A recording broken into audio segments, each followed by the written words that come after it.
Buenos días, me escucháis bien, ¿no? Bueno, bienvenidos a todos. Dar las gracias en primer lugar a Aitor como anfitrión aquí de estas jornadas en el CREER y gracias a Juan en nombre de la Federación Española de Enfermedades Raras por organizar esta escuela. Ya me han comentado que la dinámica de bienvenida ha sido todo un éxito y espero que también lo sea el resto de ponencias y dada la categoría de las personas que las van a hacer seguro que es todo un éxito. Teníamos ahora en primer lugar la intervención de un representante del Ministerio de Sanidad, pero por razones de agenda nos han comunicado que no va a ser posible su asistencia. Así que sobre la marcha hemos decidido que la temática que íbamos a tratar en esta primera media hora, que versa sobre la resolución de la Organización Mundial de la Salud, la aborden dos personas que han sido fundamentales en su impulso. Una de ellas es Ainhoa Lavaca, compañera de FEDER, técnico que trabaja en el País Vasco en el área institucional y conoce de primera mano las necesidades que hemos tenido, todo el colectivo y el impulso que ha sido necesario dar. Y obviamente Juan, de cual sobra cualquier presentación, principal impulsor aquí en España de este movimiento que ha llevado a que por primera vez la Organización Mundial de la Salud, hace menos de 6 meses, en mayo del 25, hiciera esta declaración histórica que afecta no solamente a nuestro colectivo aquí en España, sino a todo el mundo. Así que sin más dilación y para ajustarnos a los tiempos, voy a dar paso a Ainhoa, que nos hable un poco de su experiencia y sus conocimientos. Gracias. Bueno, buenos días, egunon a todos y a todas. Soy Ainhoa, como ha dicho Ricardo, trabajo en el eje de transformación social. Soy técnico de relaciones institucionales y también trabajo coordino y soy la responsable de la incidencia política internacional, que es de lo que vamos a empezar a hablar hoy. Os quería dar un poco de contexto de por qué estamos hablando de la resolución de la OMS ahora, de dónde viene todo esto un poco y ubicarlo, por qué realmente es importante y por qué va a suponer un antes y un después en el abordaje que hagamos de las enfermedades raras de ahora en adelante, ¿no? Podríamos empezar a hablar hace 20, 30, 40 años, pero realmente el hito fundacional o el hito que va a marcar el principio de que ahora estamos hablando de la resolución de la OMS es en 2015, cuando las Naciones Unidas adoptan los 17 Objetivos de Desarrollo Sostenible, los ODS, la Agenda 2030 que os sonará, y en el tercero de estos Objetivos de Desarrollo Sostenible se adopta como la salud y el bienestar. Entonces, 2 años más tarde, en 2017, la Asamblea General de las Naciones Unidas aprueba una resolución de salud mundial y política exterior en el que se establece que 2 años también después, en 2019, se adopte una declaración política de una reunión de alto nivel de las Naciones Unidas sobre la cobertura universal en salud, que es la palabra clave para hablar de lo que estamos hablando hoy aquí, que es la resolución de la OMS. En 2021, y gracias al liderazgo del Gobierno de España y el Ministerio de Sanidad, junto con el Gobierno de Qatar y el Gobierno de Brasil, adoptamos la resolución de las Naciones Unidas sobre el abordaje de los desafíos de las personas que viven con enfermedades raras y sus familias, y es aquí donde no solo se habla por primera vez de las enfermedades raras como colectivo a atender, sino que se recogen explícitamente los retos, los desafíos que enfrenta nuestro colectivo, y desde el ámbito sanitario, pero también social.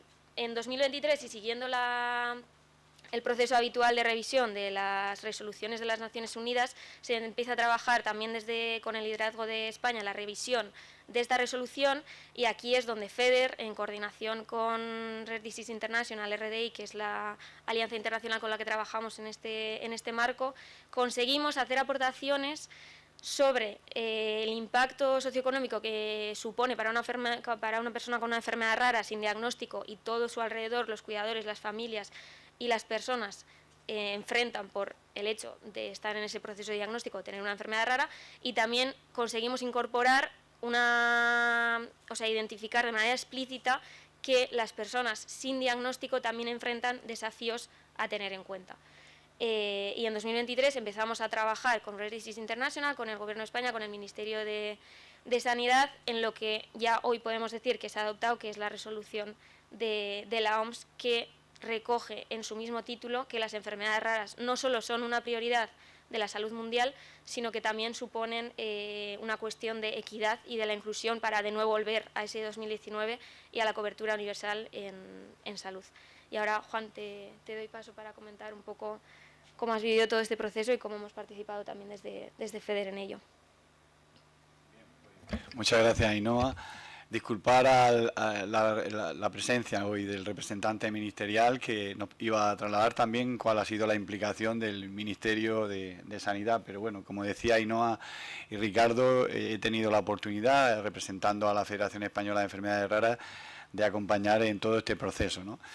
Y yo lo que quiero compartir con vosotros es una reflexión, ¿vale? Es decir, porque cuando se publica, y recuerdo ese momento, cuando se publica este hito histórico por parte de la Organización Mundial de la Salud, esta resolución donde unánimemente todos los países se unen a los promotores, que era España y Egipto, pues en las redes sociales nosotros, que representamos al colectivo y sobre todo a las personas afectadas, lo que nos preguntábamos, ¿y esto? Nos felicitamos, pero ¿y esto cómo me va a ayudar a mí? ¿Voy a ver yo esto reflejado en mi día a día, en mi atención? Es decir, esto era algo que estaba muy presente, ¿no? Entonces, para contextualizar un poco todo esto, Ainhoa lo ha descrito muy bien, es decir, el papel que ha jugado el movimiento asociativo, que ha jugado FEDER, y FEDER somos todos, las 442 organizaciones, ha sido clave. Es decir, primero, porque se ha tenido que realizar ese trabajo de incidencia política. Hoy, en esa dinámica de presentación, hablábamos de que era necesario la implicación de los responsables políticos, visibilizar, sensibilizar. Tenemos que sumar muchas cuestiones a ese barco, ¿no? Es decir, pues hemos tenido que trabajar y sensibilizar primero para que implicara al Ministerio de Sanidad en que fuese uno de los países que apoyara y que promoviera esta situación. Esos dos hitos históricos los marca Naciones Unidas en el año 2021 y el logro que se produce ahí, y que Ainhoa lo reflejaba bien, era introducir las enfermedades raras e introducir las personas sin diagnóstico, porque no se daba voz en ese desafío global que afrontamos todos, ¿no? Por lo tanto, era importante reflejar, porque después teníamos que revisar ese impacto que produce convivir con una enfermedad rara y sin diagnóstico para poder afrontar los retos y desafíos. Y después, el otro gran hito histórico, que era la resolución adoptada por la Organización Mundial de la Salud, con ese objetivo, ¿no?, de lograr esa cobertura universal y no dejar nadie atrás, ¿no? Pero claro, para lograr esa cobertura universal y no dejar nadie atrás, este mandato de la Organización Mundial de la Salud también nos transmite un objetivo muy claro, ¿no? Y es implementar un plan de acción global mundial que dé respuesta a los 300 millones de personas que convivimos con estas enfermedades raras, ¿no? Pero claro, ahora tenemos por delante la elaboración de ese plan de acción global. Pero ¿cómo construimos ese plan de acción global? En donde coincidimos todos es que para poder construir un plan de acción global tenemos que generar herramientas e instrumentos que nos permitan participar a todos. Es decir, porque si no escuchamos todas las voces, no vamos a poder construir un plan que dé respuesta a todas y cada una de las necesidades. Y experiencia en la construcción de planes ya tenemos, es decir, tenemos año 2008 y 2009 se implementa, en 2008 está la Estrategia Europea de Enfermedades Raras, 2009 se implementa en los Estados miembros de Europa y en el caso de España implementamos nuestra estrategia nacional, una estrategia que después ha permitido trabajar y definir todas aquellas líneas de trabajo que tienen que responder a las necesidades que de manera especial en España tiene nuestro colectivo. Pero también el colectivo ha visto como que han tenido que pasar prácticamente una década para ser capaces de actualizar una estrategia. Es decir, FEDER llevaba denunciando la necesidad de evaluar esta estrategia a nivel nacional desde el año 2014 y ha sido ahora, en el año 2024, y 2025, donde se está procediendo a esa actualización de la estrategia. Es un logro del que nos tenemos que felicitar todos, pero no es necesario estar teniendo que año tras año seguir diciendo la necesidad de que la estrategia se evalúe, pero lo más importante, que la estrategia contemple indicadores de evaluación medibles que se puedan responder por parte de todo nuestro colectivo, es decir, que seamos nosotros también los que podamos opinar ahí y también transmitir realmente el impacto que ha supuesto esta estrategia en el contexto nacional, en las personas y en el colectivo con el que trabajamos, que somos todos. Y esto es algo que le hemos tenido la oportunidad de transmitir al Ministerio de Sanidad desde FEDER.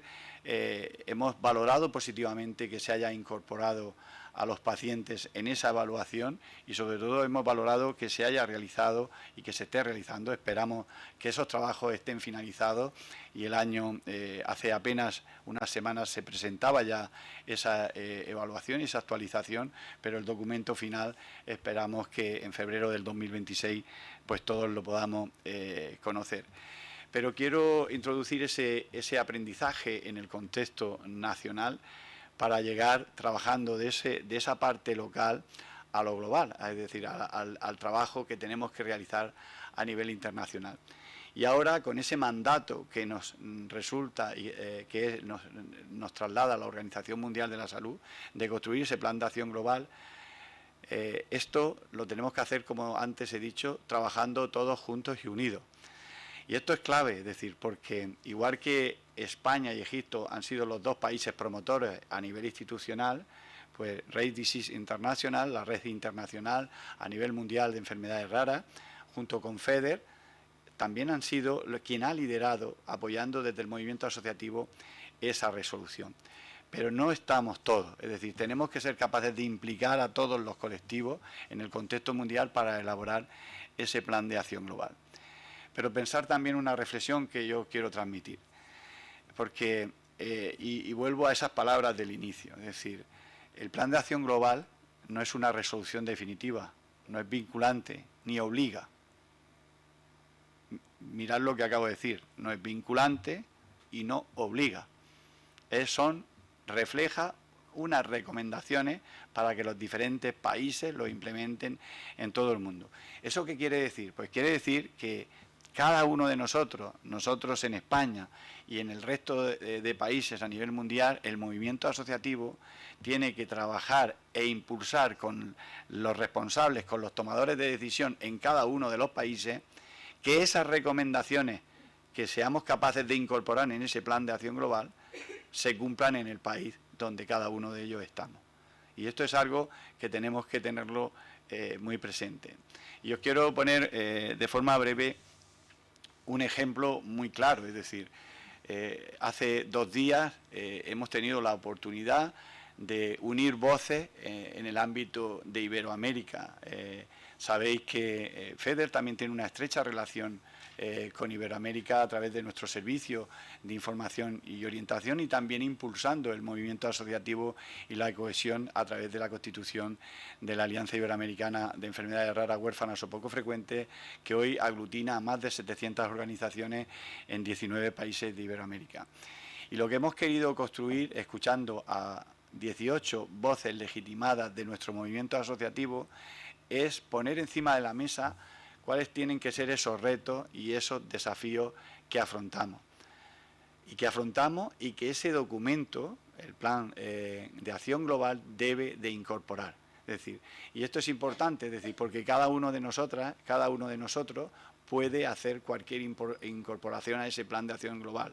Y tenemos también el compromiso de poderlo llevar a cabo, a través de la federación, a través de vuestra propia organización y también como personas individuales. Y esto es importante que lo tengamos todos presente porque el reto y el desafío de elaborar ese plan de acción global es tarea de todos. Y esto es algo que yo quiero tener claro, sobre todo para que todo aquel que quiera poder contribuir a ello pueda hacerlo.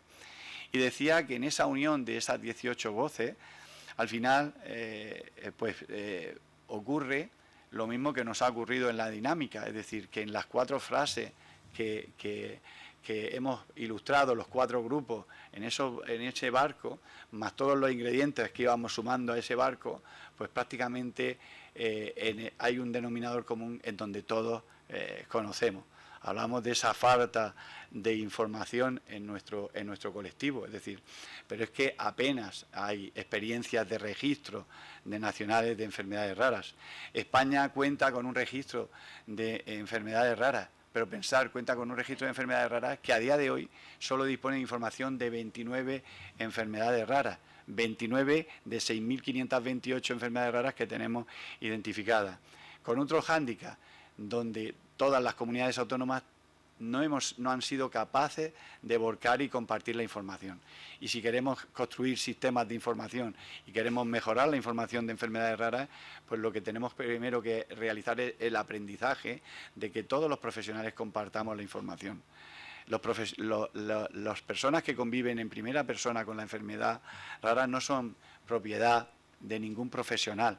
Los profesionales, nosotros estamos para ayudar a los profesionales y los profesionales están para ayudarnos a nosotros. Pero tenemos que hacer y construir ese ejercicio de construir esos sistemas de información que nos garanticen también tener una información clara de todas y cada una de estas patologías.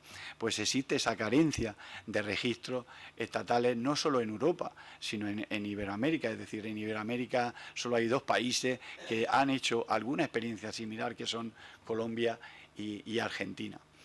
Pero el siguiente, primero hablamos de información, después, paralelamente a esa información, hablamos del trabajo de la visibilidad, sensibilización y visibilizar estas enfermedades raras. Y es que el movimiento asociativo ha sido capaz de transformar esta realidad. Estas enfermedades raras estaban invisibilizadas hace prácticamente 2 décadas. Y gracias al trabajo de todas y cada una de vosotras y de vosotros y de todos los que no estamos aquí, hemos logrado alcanzar que estas enfermedades formen parte de ese Sistema Nacional de Salud. Pero tenemos el reto que nos marcan las resoluciones, y es lograr que los sistemas nacionales de salud contemplen las enfermedades raras y sin diagnóstico como una prioridad social y sanitaria. Y esto es importante. Otro de los desafíos que se ponían de manifiesto era la necesidad de adoptar una definición global de enfermedad rara. Pensar que aunque si tuviéramos que hoy definir una enfermedad rara, la propia resolución de la OMS establece la definición como aquellas enfermedades de baja prevalencia que afectan a 1 de cada 2.000 habitantes. Pero es que hay realidades muy distintas. En el caso de Colombia se definen la prevalencia de 1 de 5.000. En el caso de Ecuador se definen 1 de 100.000. Es decir, las prevalencias varían. Es decir, y luego en cuanto a la denominación, igual, es decir, si hablamos de un país, pues vosotros habéis escuchado hablar de enfermedades raras, enfermedades poco frecuentes, enfermedades minoritarias, es decir, diferentes términos.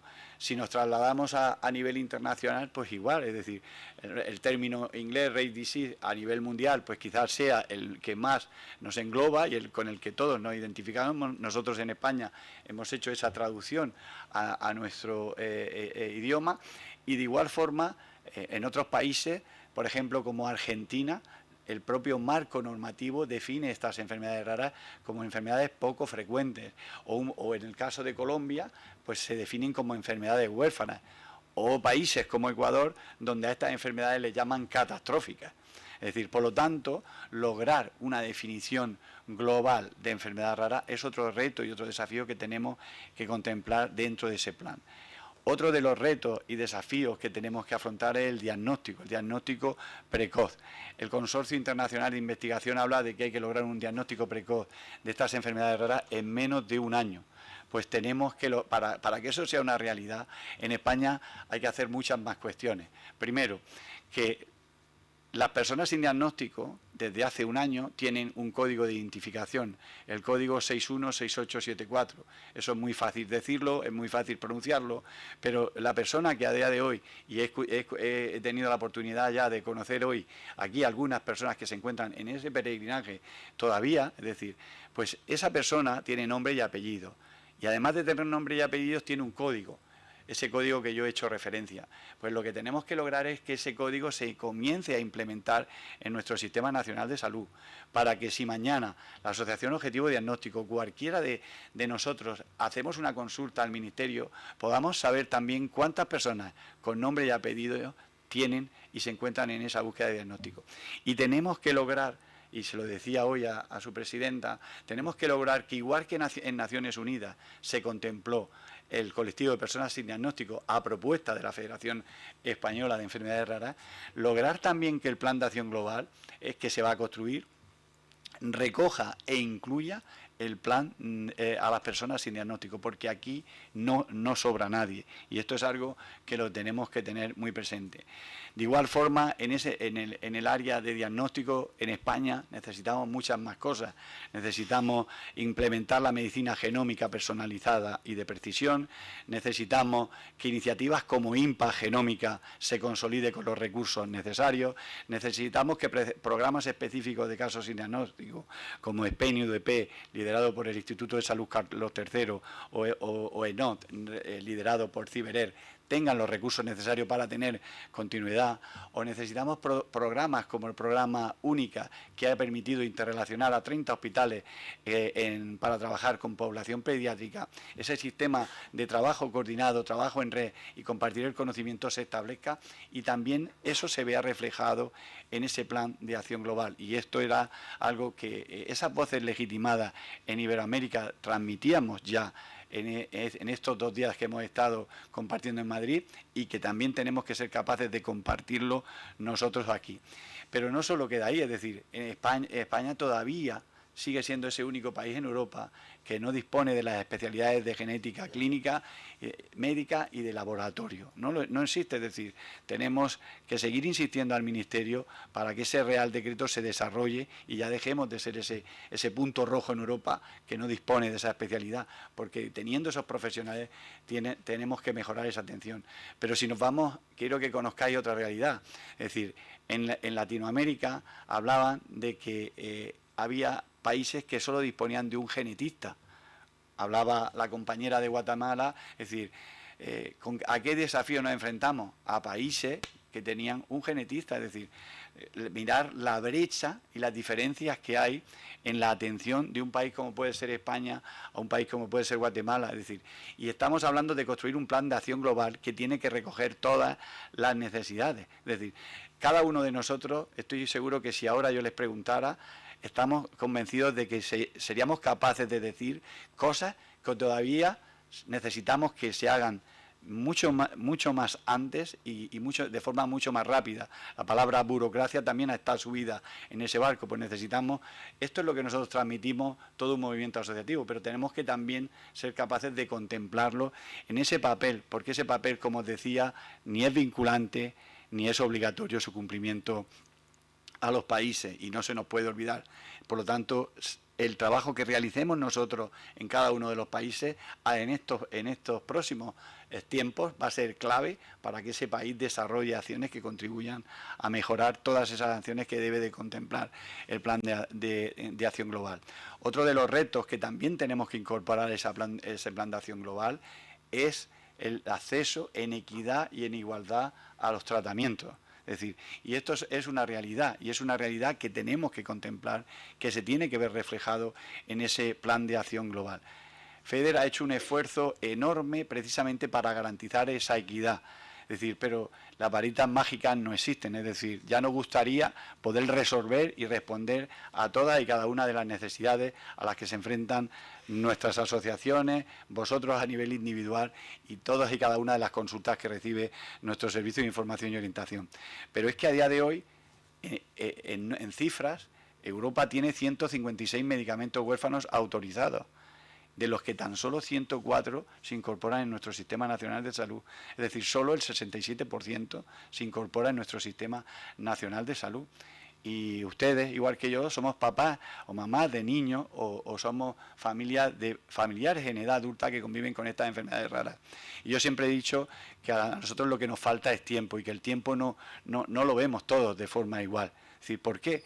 Porque si nosotros sabemos que existe un tratamiento que está autorizado en Europa que puede ayudar a mejorar la calidad de vida de mi hijo o de mi hija o de la persona que está a mi lado, y en mi país no puedo aceptarlo, esas son las dificultades que no pueden estar ocurriendo. Y lo que tenemos que ser capaces es de que ese plan de acción global también refleje todas aquellas acciones que contribuyan a mejorar esa accesibilidad. Si eso lo trasladamos a otros continentes, continentes como África, continentes como en el caso de Iberoamérica, la situación todavía se agrava, porque si el diagnóstico, el tiempo medio en España son 6 años, en Latinoamérica son 9. Es decir, solo si hablamos de acceso, es decir, muy poquitos países tienen acceso a medicamentos huérfanos, y nosotros hemos hablado de 104, el 67%, pero es que otros países apenas tienen acceso a este tipo de medicamentos.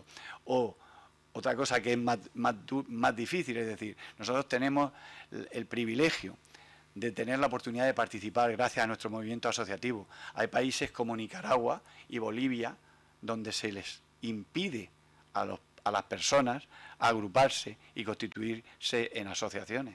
No pueden transmitir su voz, tienen esas dificultades y son realidades que tenemos. Pues todo esto también tenemos que contemplarlo en ese plan de acción global. Y no tenemos que dejar de contemplar toda la parte social, es decir, donde la figura del cuidador, cuidando al cuidador, es decir, hoy FEDER también traslada la necesidad de cuidar al cuidador. Tenemos que generar e incluir dentro de esos planes de acción global acciones que contemplen la protección del cuidador, pero como también tenemos que lograr incluir en el ámbito educativo pues todos los recursos necesarios que puedan garantizar esa educación plenamente inclusiva, donde también en nuestro país llevamos décadas también reivindicando esas necesidades. En definitiva, esto que os estoy trasladando son conclusiones que cuando tienes la oportunidad de reunirte, cuando tienes la oportunidad de escuchar voces del movimiento asociativo legitimadas como sois cada uno de vosotras y de vosotros, pues tenemos esa obligación de poder escribirlas, de poder anotarlas y poder trasladarlas para que los documentos que se construyan contemplen todas y cada una de esas aportaciones. Y esto es un poco lo que yo quería compartir, es decir, tenemos muchas expectativas depositadas en la elaboración de este plan de acción global, pero también quiero que seáis conscientes de que también es muy necesario que tengamos, como yo digo, los pies en la tierra, es decir, porque construir un plan de acción global que responda a todas y cada una de esas necesidades es prácticamente una tarea no solo que es dificultosa, sino que va a ser prácticamente imposible. Pero lo que sí que podemos hacer es contemplar todas aquellas líneas estratégicas que contribuyan a mejorar, porque ya con el conocimiento y con la experiencia que vamos adquiriendo con el paso del tiempo, lo podemos construir y hacer. Y yo lo que os invito a que podáis, cada uno dentro de su disponibilidad, poder incorporaros en los diferentes grupos de trabajo que se van a hacer a nivel regional, liderados por la Organización Mundial y por RDI a nivel internacional, donde vamos a tener la oportunidad de construir juntos ese plan de acción global.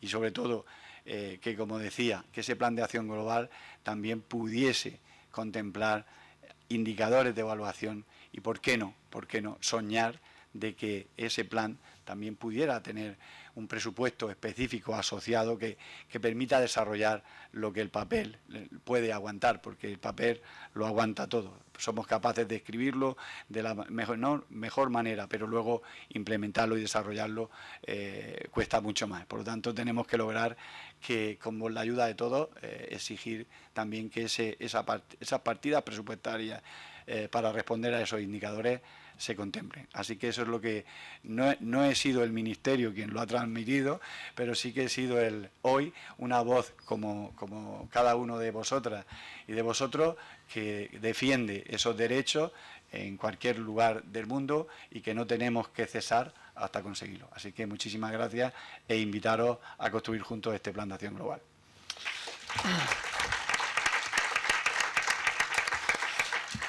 Muchas gracias, Ainhoa. Muchas gracias, Juan. Vamos a hacer ahora una pequeña pausa hasta las 12:30. Tenemos aquí la cafetería y si hay alguna pregunta relativa a este tema la dejamos para el final de la mañana, ¿de acuerdo?